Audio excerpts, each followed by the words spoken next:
take a knee. I know you have. Stop playing. I know you have. Weddle, kick the fucking field goal. Come on, man. Hold on, Weddle. Let's do it the right way. Let's do it the right way. No, we don't need no highlight. We don't need none of that, man. Introduce Eric properly. There's too much to talk Weddle said he don't want it. Hey, Weddle said he don't want it, JP. I don't know. There's too much to talk about today. Where do I begin? From coaching to the state of Colorado in shambles after that weekend of sports to the mighty Chip Kelly's 3 worst games in his coaching career have all come against the Ute defense. Under 10 points they've given up 3 different times. I mean, where do we begin, man? Where do we begin? I appreciate you guys. Can't wait to talk some shop. Wow, what a weekend. Oh, man. Eric, Utah's been under the radar. No one's talking about Utah today. We're talking about Prime and his feelings about Dan Lanning cussing his ass out. I'm like, Prime don't give 2 seconds about anybody's opinion. Let me clear that up right now. He's got his boys rolling. Anybody that thought that Colorado had a chance doesn't watch football and doesn't know how good Oregon is and doesn't know how far Colorado still needs to go. And just like Dion said, get me now, because they're gonna reload and they're gonna get those guys that he needs to fill in certain positions. But the reality is Oregon's on a different level than Colorado. And I know a lot of people think with their hearts and not with their minds and what they see. But the reality is Colorado's a good team, solid team, but they're nowhere near the top teams in college football right now. No, 100%, man, 100%. I mean, you brought up your Utah, man. Like, can you guys actually make a run this year? Do you feel like this is the year you guys could maybe win it all? Keep it real with me. I mean, hold on a second. There we go. I mean, sure, we've had a chance the last couple of years, and for whatever reason, I think we're a player or two talent wise. I think 2 years ago when we played Ohio State in the Rose Bowl, after that game, I talked to the coaches and I said, it's got to be paramount that moving forward that we get the athleticism on the perimeter, both at receiver and on the edges of defense, because you can't always blitz against really great teams. You can't always blitz against the CJ Strouds of the world. They'll throw for 600 yards on you. You have to be able to win those one-on-one battles, and that's where we were limited. But you look at us now, man, this is probably one of the most talented defenses they've had in the last 20 years, from the back end to the guys in the trenches. We have guys that can win those one-on-one those one-on-one battles that you have to win on the edges. That's where we were lacking. So do I think we can? It comes down to our offense, honestly. Like, everyone knows we're struggling in that area. Defensively, we have a top 10 defense in the country. Everyone knows that.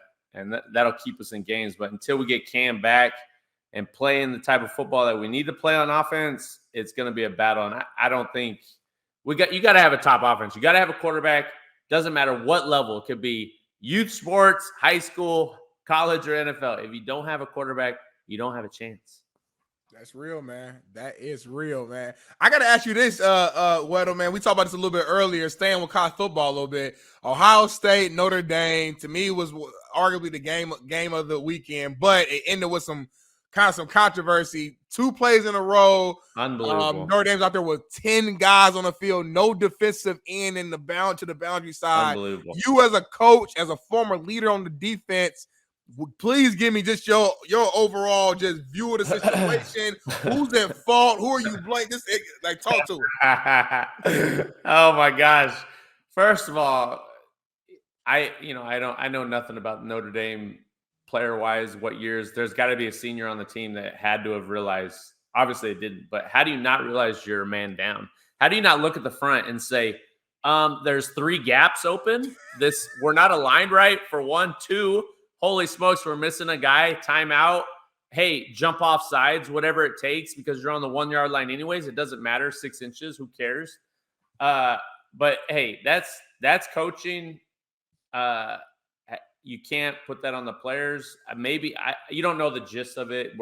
Did the guy not run in? But to happen to back-to-back plays on the biggest game of the season, probably the biggest game of your season, Notre Dame. Get SC later down the road, but holy smokes, to have a blunder like that with the game on the line, wow, that's tough. That's tough. Hey, well, be real. You would have recognized it. Ray Lewis, Ed I Reed. would have. Yeah, of course. I mean, I don't know how you go twice in a row and nobody recognizes it. And it's inexcusable to the highest regard.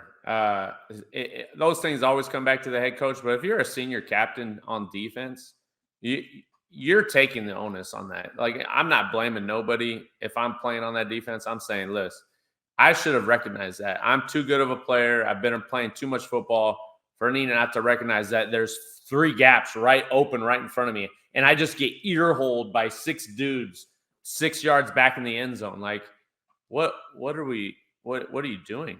I don't. The moment can either rise up for players or it can make players wilt to the moment. Rise to the top. Hey, Eric, I gotta ask you 2 things. So your take on Ryan Day about Lou Holtz, and then tell me what the difference is between that and then the Dan Lanning speech to his players. Do you have an issue with either? No, I listen. So much is publicized nowadays, and you get criticized for letting people within the walls of intimacy. Not like intimacy, but the intimate situations that you have with your team, like locker room's the most intimate setting in the world, in my opinion. 100%, and so now you get backlash for what you're saying behind closed doors. You don't know whether it's getting out. You don't know there's a court recorder. I mean, maybe you do, maybe you don't. But do I have a problem with it? No. Do I think other coaches do? No. I think they're doing whatever it takes to do what's best for their football team. And at the end of the day, that's all that matters. All these talking heads like us and the naysayers and critiquing what you say and you don't say, it doesn't matter. It does not matter. Because at the end of the day, you answer to those players, right? And you're doing whatever it takes to get them ready. Do I have a problem with it? No.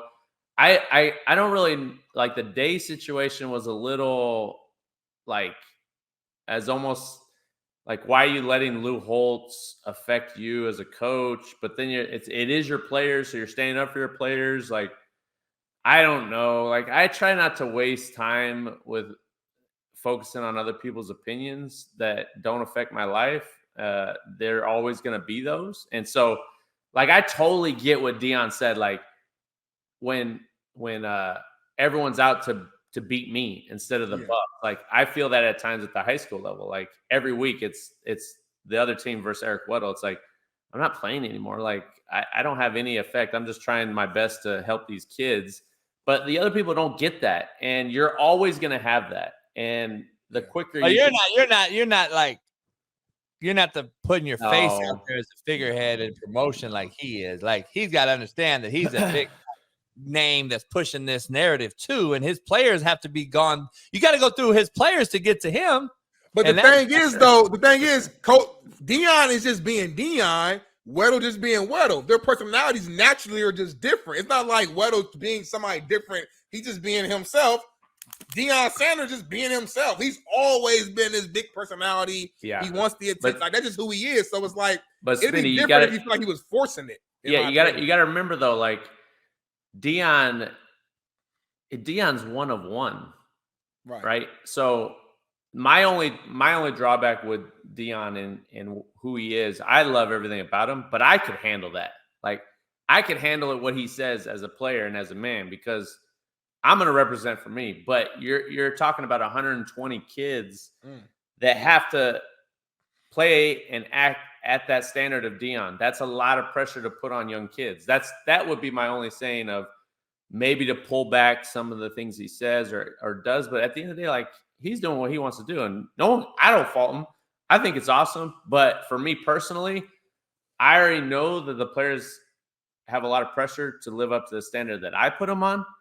Right. Then I got to add all that of speaking on their behalf. It's just a lot on young kids. As adults, as professionals, man, let's ride, man. Like, you ride with your leader. And I know those kids ride for him, but it's just a lot on a young kid. That's all. And you made a good point, though, even about yourself, about how the other teams, other coaches, they feel like they're playing against you and not the actual team.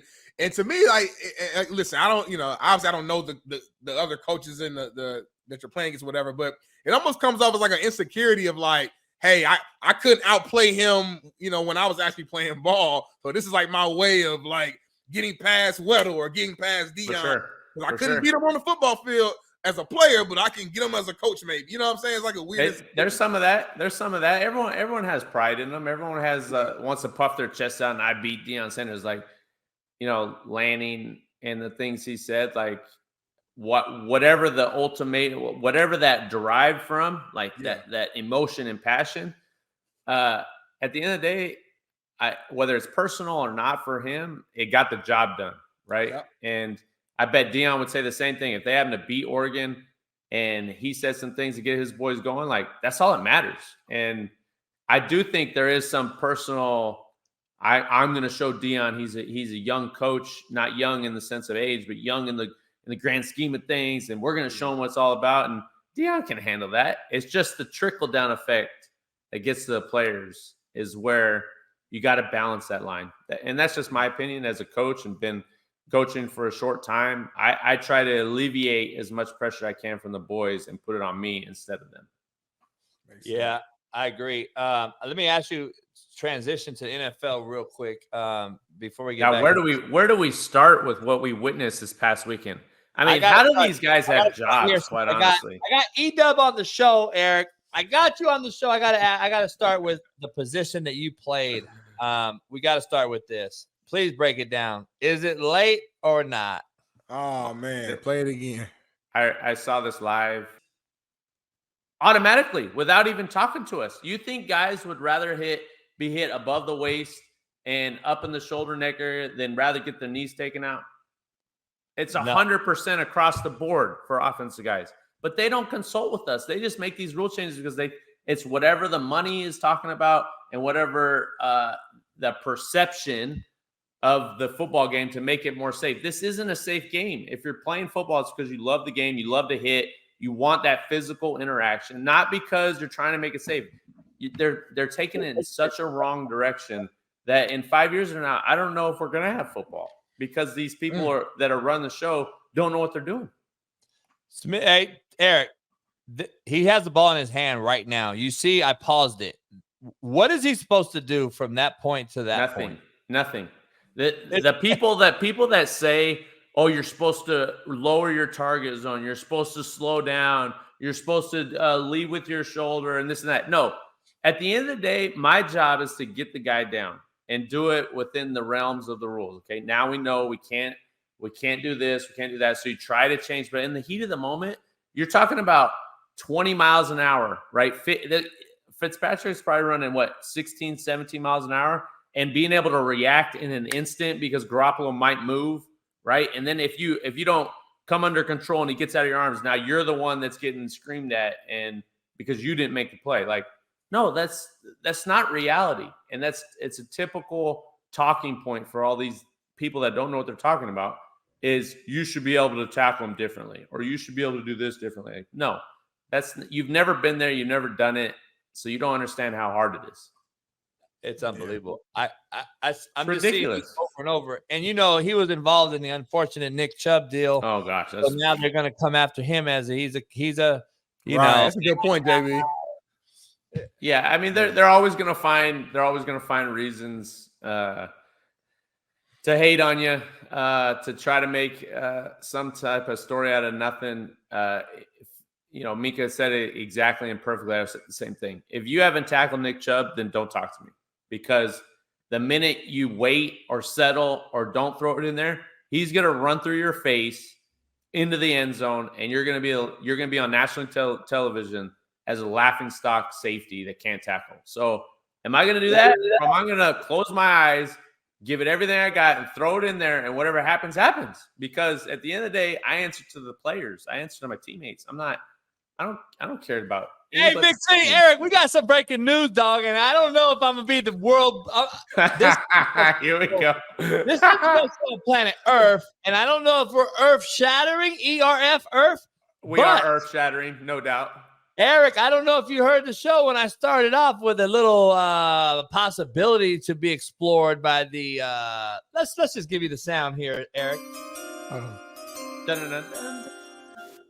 breaking news. The New York Jets have just inquired about trading for Kirk Cousins. Wow. I just say that on this show that they should do it. Wow. Damn, that's hot. Hey, now that's crazy. Hey, I gotta give you props for that, JB. I can't lie to you, man. That's different. I'm just saying. I didn't say I was the best GM ever, but I'll take his place till he get here. Hey, I'm just trying to say, people don't realize, man, there's got to be something out there. The Jets cannot just take a shit, Eric, right? And just say, we got to go with the Mormon Milf. There's no way we can just take a shit like this. They got to do something. Or you're doing your disservice to your fan base, right? But no, F the fan base.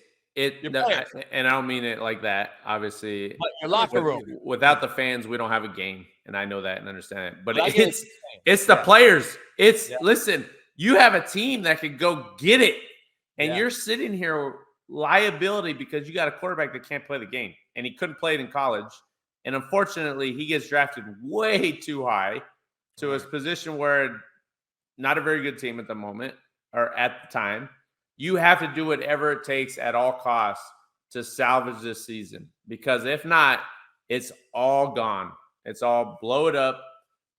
It's a one-year one. You got to do whatever it takes. And if that is true, it's hard for me to believe the Vikings would give up on Cousins. I mean, I get it. What's your alternative? Is it just full rebuild mode and KO tries to get his new quarterback? There is some merits to it. I mean, honestly, when you sit back and think about it, it does make some sense. They're 0-3. They gave away that game. They let Brandon Staley survive another week with his decision-making and that team. Interesting. There is some merits if it went down, it would be a hell of a move. Like, I don't even care what they would have to trade to get away. If they get Kirk Cousins, like I'm not saying he's the best. He's not the best quarterback in the league, but he's a talented guy. He's solid. He's top half for sure.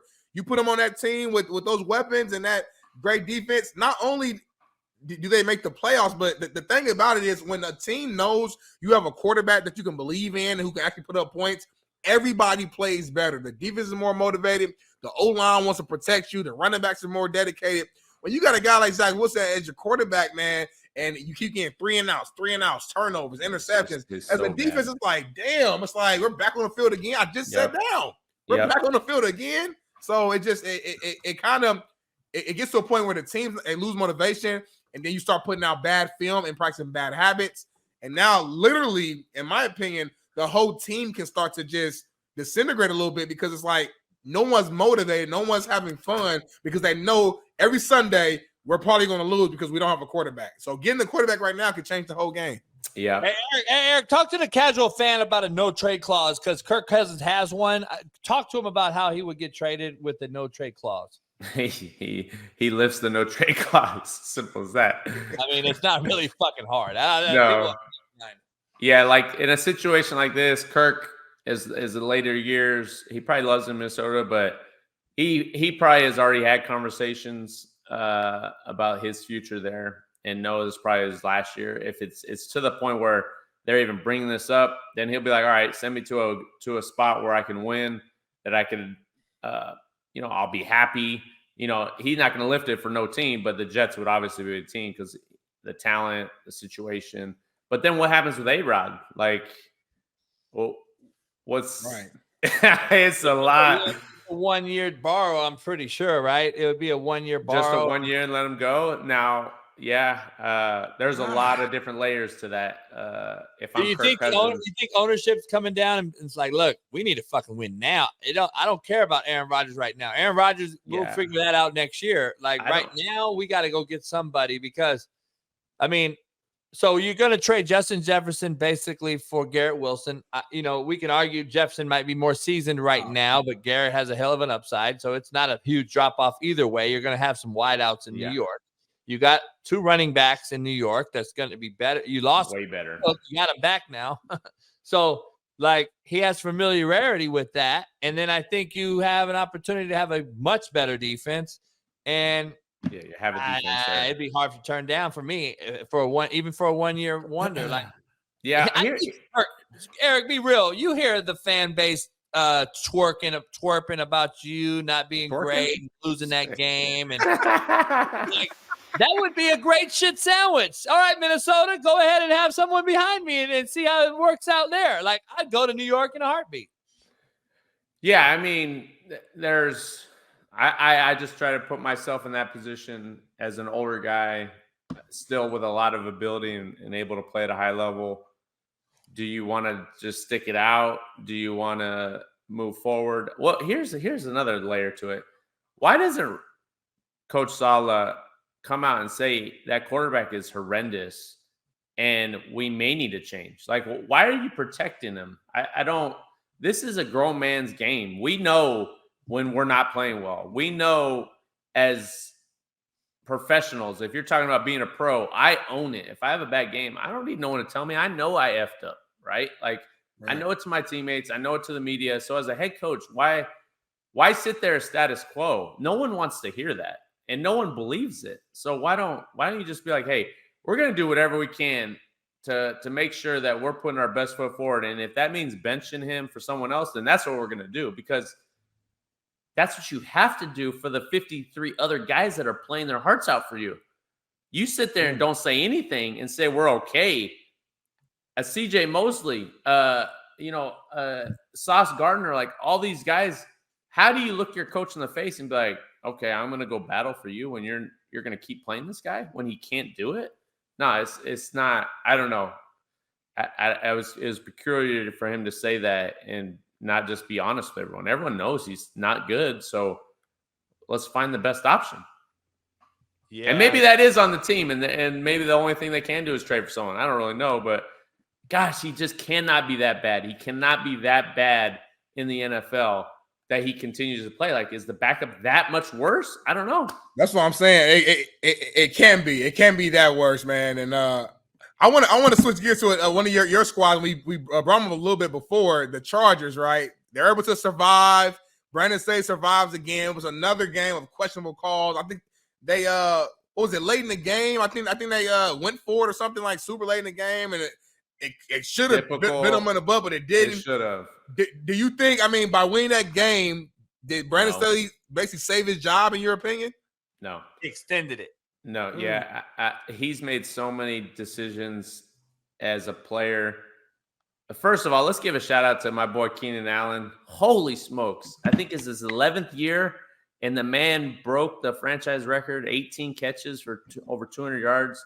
I mean, the guy, I remember when he was a rookie and had all the talent, and me and Gatesy would pull him aside and be like, yo, bro, if you just figure it out and work hard and make sure you stay healthy, like, because, you know, he's a young cat coming in, think he has all the answers, but man, he listened to us, and to see his career go the way it has, and it's just awesome to see as an older guy and a guy that loves watching ball and good football. He had an amazing game, and I shot him a text after the game, and he hit me back. It was nice to hear from him.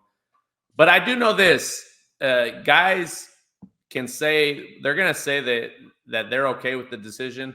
I know they were sitting over there like, what are we doing? This makes zero sense. You're going for it inside your own 25 under 2 minutes.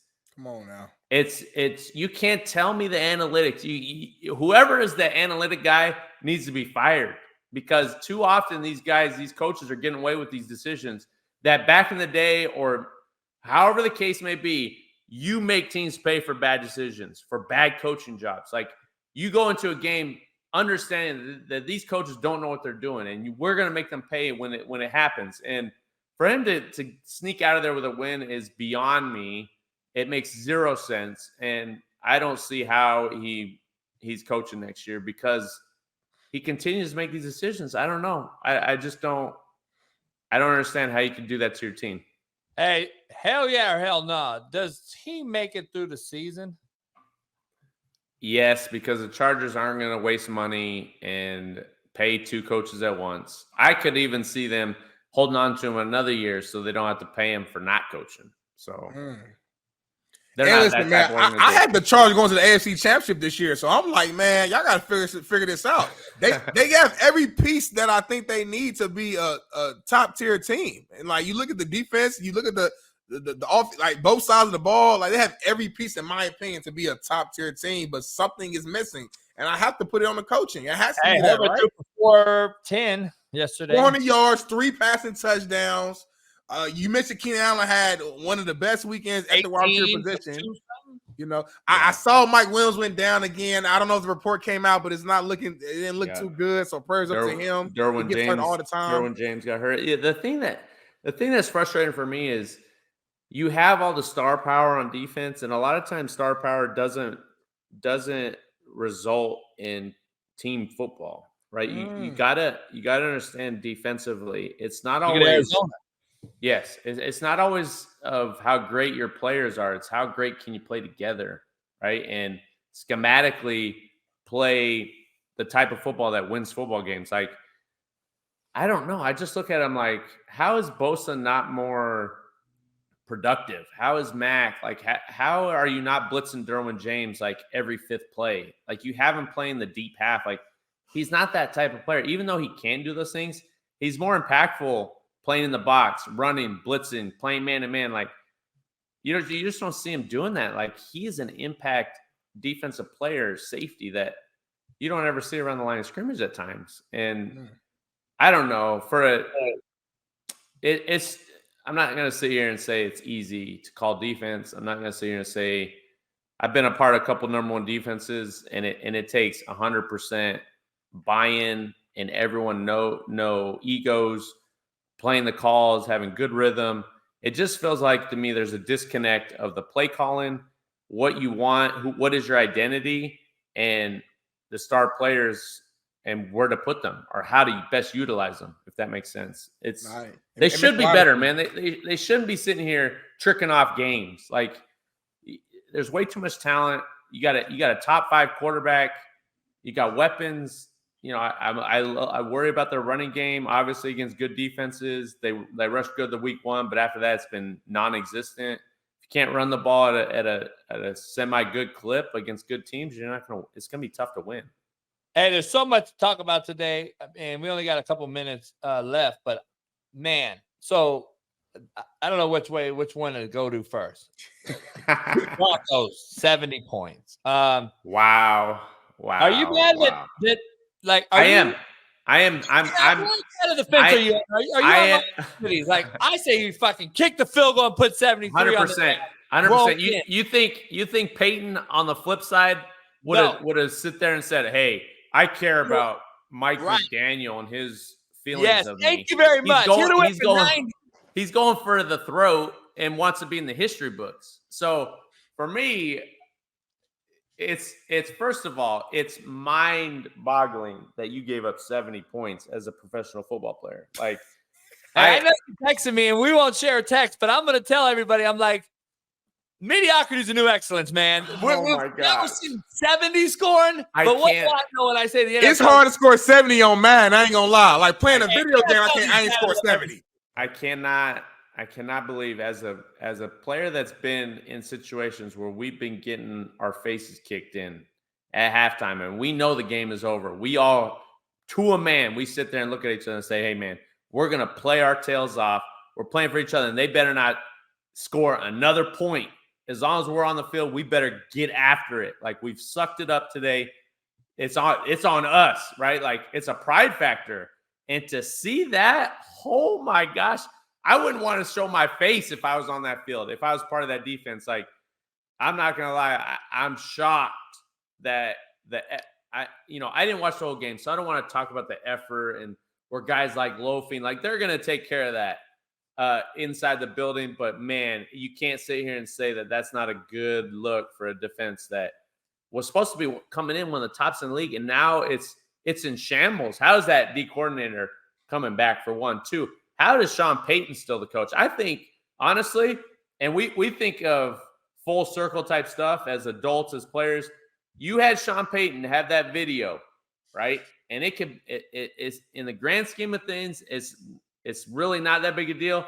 But to players, it is a huge deal to see your coach tricking off with some teenagers, smoking a bong. Like, what are we doing? How do I take you seriously? How do I sit there on a Monday or Wednesday morning? You're going over the game plan. You're going to go over the plan to win. All I can get out of my mind is you're smoking a bong with some teenagers. Didn't I say this, Smitty, about 2 months ago?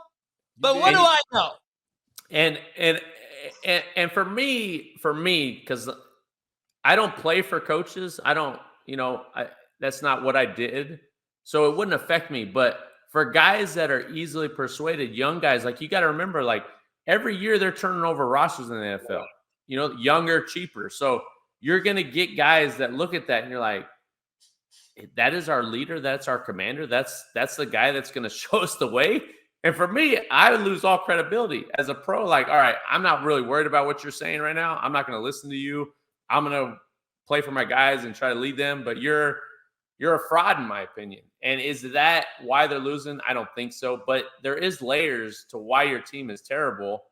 And that is definitely a layer, in my opinion. You can't just disregard him doing that type of stuff. And then going on, was he the one that talked about Hackett? And then, like, you just – karma, and you try to treat people with respect and dignity, and you regardless of how you feel, like things come back full circle, man. I'm telling you. And you don't want to like do things to bring light to you when you're not perfect. Nobody's perfect. So why bring light to somebody else? Just keep the attention on yourself. I didn't do a good enough job.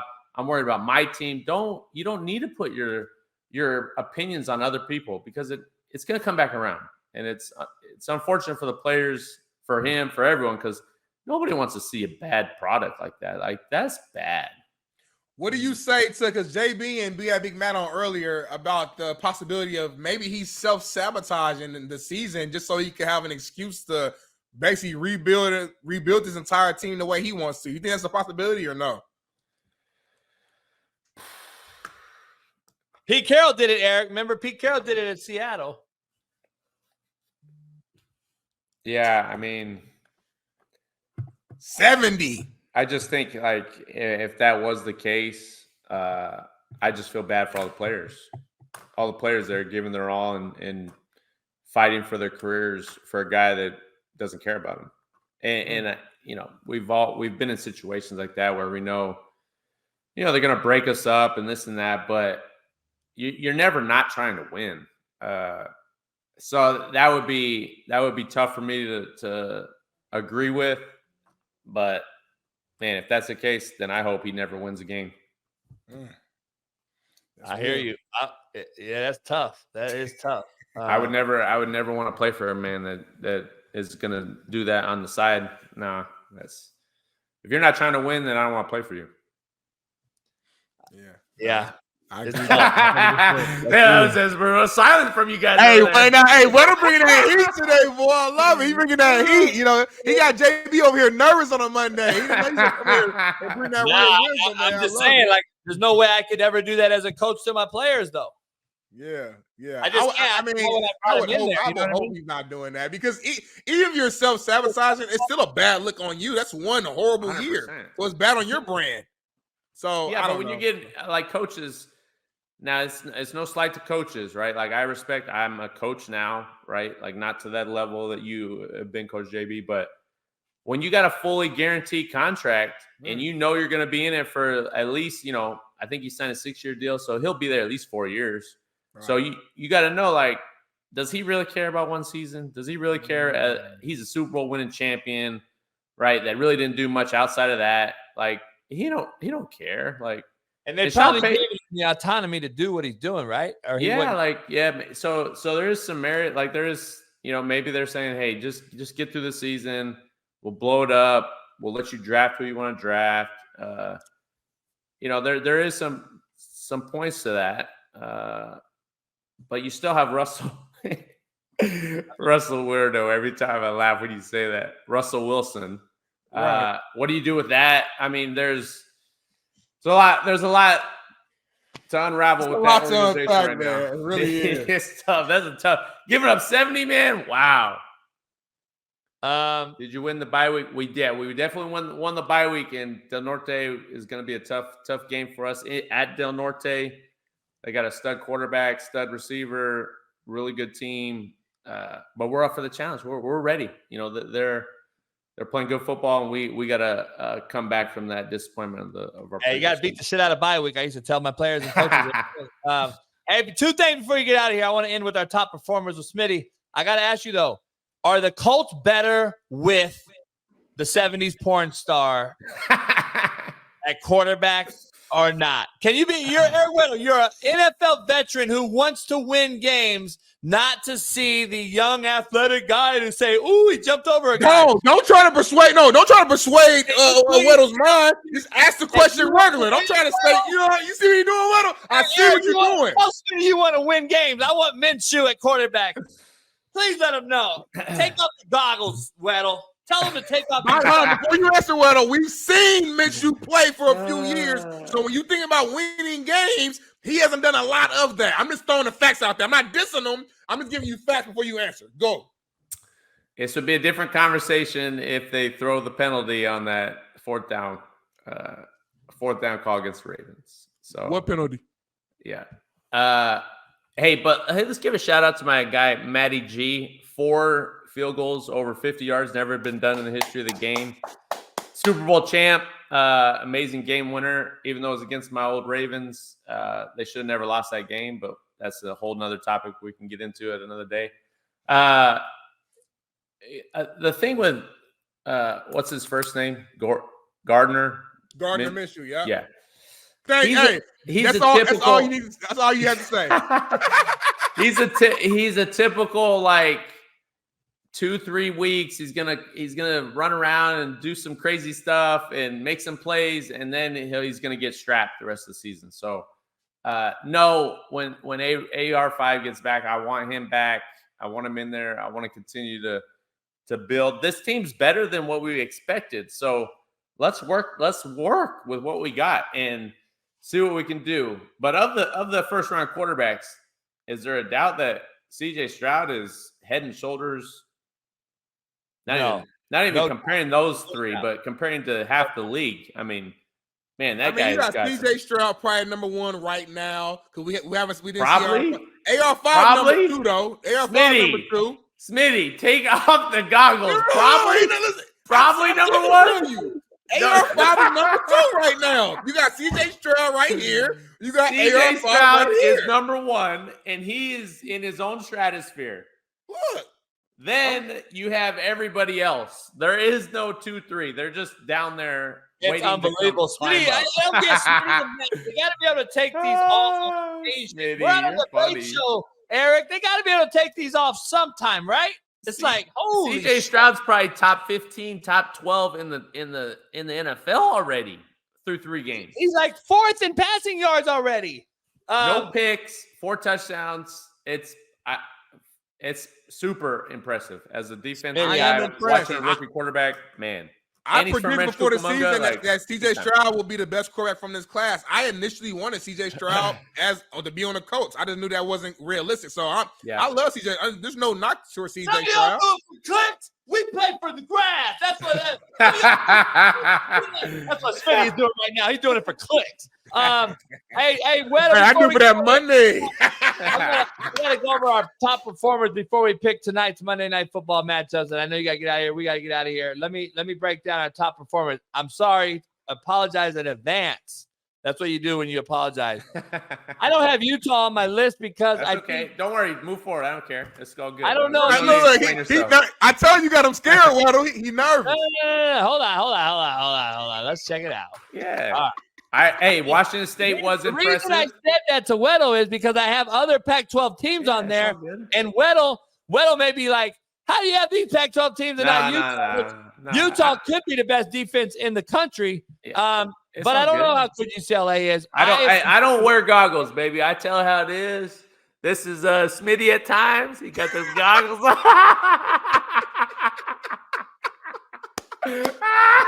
Where you at with now? Hey, Weddle, this is only the Saturday performers, not the whole year. Yeah. So, who would you move around and take off here? I'm just glad we don't play Washington State this year. I'll tell you that right now. We beat them last year with that quarterback, and he is a stud. But our defense is legit. And but Washington State, I don't I'm not as high on Oregon State as others. We got them in in Corvallis, which is going to be a tough game for us. But that's a big time win. Washington has been probably the most impressive team in all the land with Penix. I went and watched him throw in the offseason. My son trains at the same spot. Not really trains there. He goes there a few times. And man, you talking about arm talent and footwork and just how easy, man, Penix is the real deal.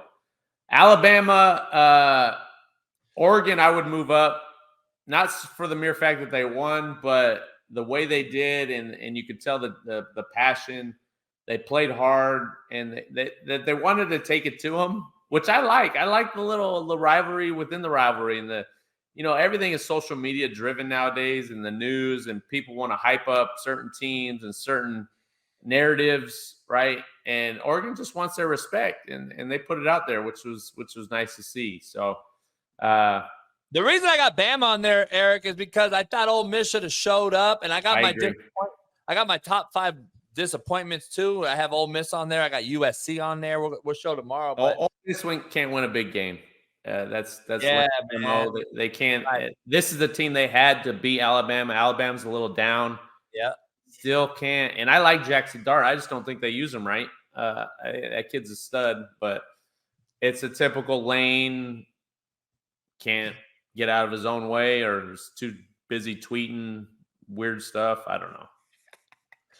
Hey, I love Monday it. night matchup. We got what? We got the Eagles and the Bucks. 2 games. We got the Rams and the Bengals. 2 good games, in my opinion. I like 1 game. Do you like 2 games on Monday? I mean, I don't even watch Monday Night Football. If one of the teams that I watch are playing, I'll tape it and watch it later that night. So I don't like that. I got too much stuff going overlap. on. You should have like a East Coast 5 o'clock and then a West Coast 5 o'clock. Yeah. Right. Yeah. So both games are prime time. Like you can't watch both games, and then you're trying to split screen them. It's dumb. I got the Rams, and I got the man. It's in Tampa? Yeah, it's in Tampa. What you saying? What you saying, dude? I'm not shake and bake. What you saying? Eagles are gonna get after them. I'm not gonna bet with my heart. I'm gonna bet with my mind. And Eagles. But you never know, man. You never know. I don't know. I'm going with the Eagles, and I got the Rams. No Burrow. They got no chance. And Rams are better than everyone thought. Should have maybe pulled that game out last week if your running back just drops a pitch and catch. Yeah. So hopefully they can rebound, but a loss like that can make your team go other way because they're super young. You hope that they rebound and get this win on the road. It's going to be. Is it at home or is it in Cincinnati? I think it's here. No, I think. Let me see. No, it's in Cincy. It's in Cincy. Oh, is it? Yeah, long travel. I know they went out yesterday for a night game. They go out the day before. They'll be good physically. They'll be energized. Extra day of rest. Matthew's going to have to play a great game. He's been playing great football the first 2 weeks. I expect him to play well and get that ball out. Hopefully Puka's available. If not, Aaron I still got the Donald gets Rams. 2 sacks tonight. You heard it here first. He gets 2 AD, sacks I hope so. Great to see you guys, man. Eric, what up Mondays, man? Hey, get after the babies today and go win this weekend. I might have to come see you Friday. Where you play at? We're playing at Del Norte, which is 15 minutes for me, 10 minutes. You gonna get me on the sideline on your sideline? Yeah, I can pull some strings. If it's at home, I control the home game. Ways, I'll do the home game, man, because I don't want to take away. If I show up, girls be like, pulling up their shit. I don't want to do all that to everybody. Never mind. I ain't gonna say. I'll see you next week, man. And you got it, boys. All right, have a good one. Later. You too. Peace. Weddle about the heat today.